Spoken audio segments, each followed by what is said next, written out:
Hey guys, welcome. I'm Jen Frost with Faith and Fabric, and today we're going to take a look at a quilt that I've been working on, and I'm going to show you how you can quilt echo circles. Now, this quilt comes from Cynthia White's new book. There's a link to it down below in the comments. It's a wonderful book that she wrote about all different styles of circular quilts. These are all foundation paper pieced, and what's neat is while her quilt is just this beautiful compilation of all these almost sunshines. I'm gonna call them like quarter sunshines because that's what they look like to me. While her quilt is a full compilation of these, what's really neat is you can actually take those individual blocks and turn them into something else. So this is my quilt in progress. You can see so far, I created the sun in the bottom, almost like as a morning sun rising. I chose some really bright, vivid colors. So these are all batiks. I love working with the batiks for this because they're just so vibrant and rich in those jewel tones. I pulled some of my blues down here to complement the blue here, pulled up some yellow up top to complement the yellow, and now I'm down to the quilting. So I'm getting ready to add some quilting in up here, and I thought this would be a really neat time to share with you how you can mark some of those circles that you need to quilt if you don't have a compass. I don't have a quilting compass, but I've got a really neat technique on how to do that. Let's get started. So you can see I've got my quilt here ready to go. I started quilting my quilt and doing some really pretty echo quilting here in the base of the sun. And I want to continue this echo theme quilt by quilting some curves into this open space. I've created a lot of open space in my quilt here, as you can see if I pull it down. And I think it would just look so beautiful to have those curves echo from the sun all the way out. And I'm going to show you how we can do that today if we don't have a quilting tool to do that or a specific compass with which we can mark our quilt. So to get started, we're going to need 4 basic quilting tools, really 3. I've pulled out 2 different chalks that I'm going to talk to you about. First thing you're going to need is some yarn. I just grabbed some really cheap synthetic yarn that we have laying around that we do craft projects with. You're going to need some scissors to cut your yarn. You're going to need some tape so you can tape it onto one of your 2 chalks. Now I have 2 chalks I'm going to demo with today. The first one is that So Light pen, which if you guys have been following this channel for a while, you know I love. I rave about these. I have 3 of them and they're just great. You can see they have different materials inside. So here's the chalk, here's the lead, and here's the ballpoint for marking. I just love these pencils. The other is a roller chalk, and this is going to be really easy to use today as well. We're going to demo both of these and actually kind of learn along with you on if one of these seems to work better than the other. So one of the first things I'm going to do is mark my guidelines. So I'm going to take my ruler here and I'm going to go from the very top corner all the way to the very bottom corner, ensuring that the tip of my sun here, where it's between those 2 points, sits on the 1-inch mark. So you'll see I've got mine lined up at the 10-inch mark. It doesn't really matter which inch mark you line up with, but I want to go ahead and mark those points that are at the 1 inch, and these are going to serve as my basic guidelines as I go around my quilt. So I'm going to go ahead and I'm going to mark each one of those here just to make sure that I can see those lines as I go through my quilt with my homemade compass here. So I'm going to hold this. You'll see I'm right down here. I'm just going to pivot it a little bit and I'm going to continue to go around. I'm going to mark my 10-inch line here. Again, keeping a 1 inch all the way apart, just making some nice guidelines so that I can ensure as I go around I'm being consistent. Again, because we're using a homemade compass, it never hurts to have a few extra guidelines marked on there to help us in our process here. So I'm going to go ahead and I'm going to make 5 sets. I'm doing 1 on each end of the quilt, 1 on each end here, 1 about halfway through, and then 1 right on the halfway mark. Just going to keep marking here. Here's another inch up here. I think this echo quilting is going to be so pretty when it's done. You know, I made all this extra space up top on my quilt so that I would have a nice table space here for putting a nice little statue or a potted plant in a plastic container, of course. Okay, so I've got my basic markings on my quilt here. They're probably a little hard for you to see. They're a little hard for me to see too. You know, I was thinking about switching over to the lead marking, but I know the chalk is going to come off so much easier. So we're going to go ahead and stick with that. The next thing I'm going to do is I'm going to go ahead and I'm going to grab my yarn. I've got some just cheap polyester yarn here like we mentioned, and I'm going to stretch that roughly the length of my quilt here. That'll give me some extra room to be able to cut off and play with. But again, there is a lot of stretch with this, so not being too exact here. Next, I'm going to tie that onto my pencil. Again, I just love these pencils. If you guys don't have one, honestly, pick one up because you will just love using it. So I've got 3. I probably don't need 3. I'm always worried about losing one, but I think because they're always around, I luckily have not yet. So the first thing I'm going to do is I'm going to start at my corner mark. You'll see I've marked my quilt here, and I'm going to stretch this nice and tight. Very roughly you can see if I go all the way around my quilt, it's going to go ahead and give me the arc I'm looking for. So I'll get started here on the first arc, and then I'll move the quilt down and show you how it's turning out. So you see, I'm just going to go and make some nice straight lines here. Again, keeping my thumb tight, using those guidelines I made for those 1-inch marks all the way through here to connect them. It's basically like an adult version of connect the dots as we make our grid lines on our quilt.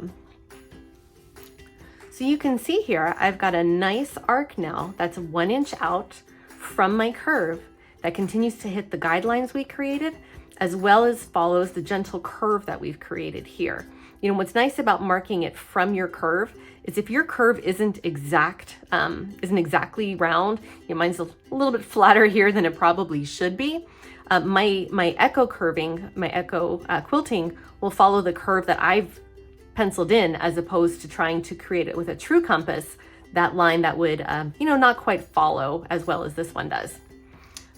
So this was our first way to try it. Let's go ahead and give it a try with a chalk marker. So this is the other tool I'm going to try today to mark some lines with. You'll see this is just a basic chalk drawer. I love these. They've got a little wheel here. You can hear it tick, and marks chalk. Chalk spits out. You can see there's some loose chalk up top in here, and you just buy these little refills. These are great for marking quilts. So I actually just went and I slid off, the ring is still on there from my pencil. Just pulled that off my pencil, and I'm going to hold that very tight. I put some tape on there to hold it on. But again, because this stretches, I want to keep it nice and taut. And we're going to go ahead and we're going to try to draw our lines with this chalk marker instead. So I'm going to start at my very next line over here where I marked the 1 inch line.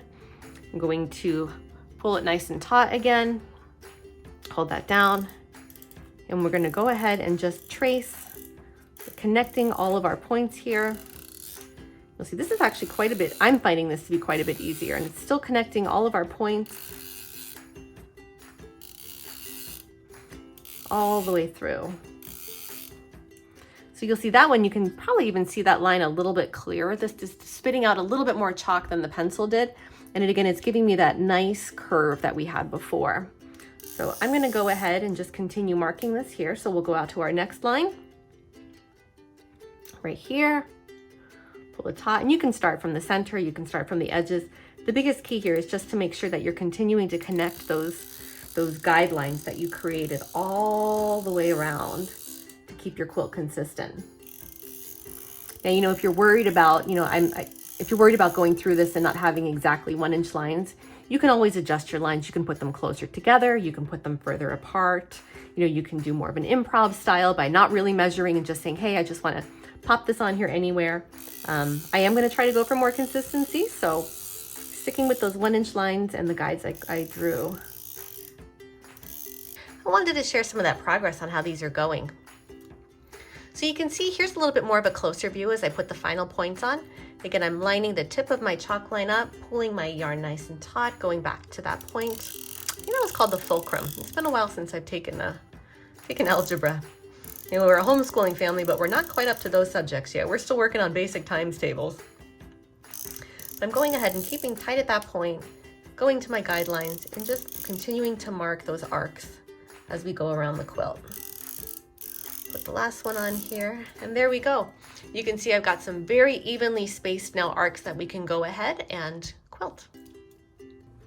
So before we start sewing, I wanted to share what kind of thread I'm using with today. So if you remember, the top of this quilt is this really beautiful background sky, and it's got a lot of tones of blue. I love sewing with silky threads. I think they're just wonderful. I got into them when I did a lot of embroidery. I don't do much embroidery on my machines anymore, but I still think their threads are great. I normally like to sew now with all their cotton line from Cotton and Steel, but I still have a lot of these polyester and rayon threads, and they work just fine on my quilts. I've never had any trouble with them. This is a rayon thread that they've got, and if you look very closely at it, you can see all the different tones of blue that it has inside. My bobbin. Hair elastics work great for keeping bobbins attached to your spool of thread.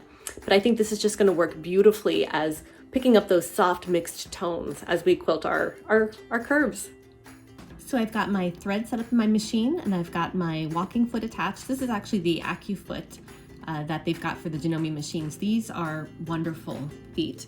I find I even use them just for piecing. They work so well. They just, you know, the top feet move with them almost like a walking foot would, even if you weren't doing quilting. So definitely putting in a plug for these machines and their wonderful feet.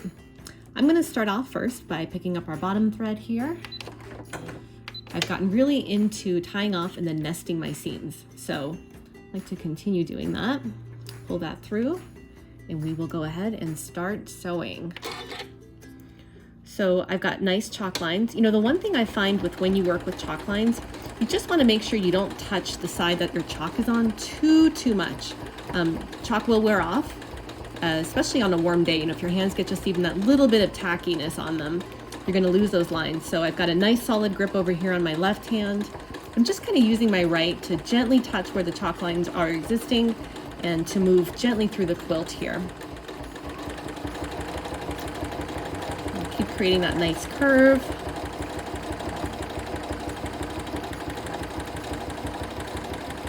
And coming back to the end. Now you could, if you wanted to, you can go ahead and cut your threads. I'm not. I'm actually just going ahead.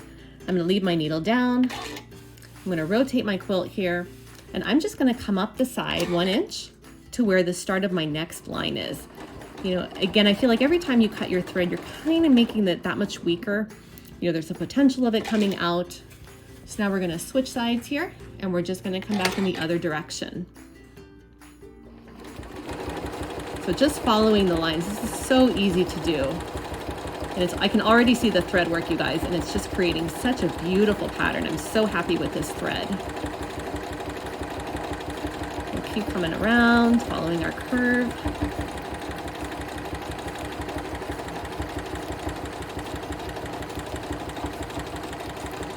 Come to the end, and we'll just go ahead and repeat that all the way through. Just wanted to show you one more view here as we start to get close to the end. Putting in those last 2 curves. I love how that presser foot pops up when you stop sewing. Seriously, best machine ever. We'll put our last little one in here, and then we'll go ahead and take a look at it and see how it has turned out. I can tell you just from this viewpoint, it looks wonderful. So I love the way this turned out. We'll look at the front first. So you can see on the front, it's a little harder to see here, but you can see the curves all go all the way through the quilt, and they're almost all exactly 1 inch apart all the way through. You know, my markings are 1 inch apart, which probably not is more due to my crooked sewing. But I love it. I love the way this thread kind of ties in with the whites of the stars and then it fades to the blue of the sky. I love the thread. So let's flip it over and take a look at the back. You know, again, because this is really good practice, I've been using white a lot on the backs. But even here, you can see it's quite even lines. You know, there's a little bit more of a natural flow to it. And again, I'm very okay with that. The front of the quilt has all these soft curves. My curves are kind of soft and flow with it. I love it. So you can see that even the back is pretty with just some of these real pretty stitching lines going from the whites to the teals to the dark blues and all the way through.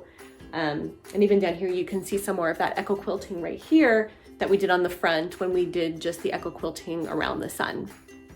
So there you go. There's how to make a little homemade compass when you're in a pinch and you don't have one on hand. I'm probably going to use this technique again. I think this was a great way just to make a very soft, mostly even curve going all the way around my quilt. I look forward to seeing what you guys create, how your sewing goes for you, and we'll talk to you soon. See you in the next video.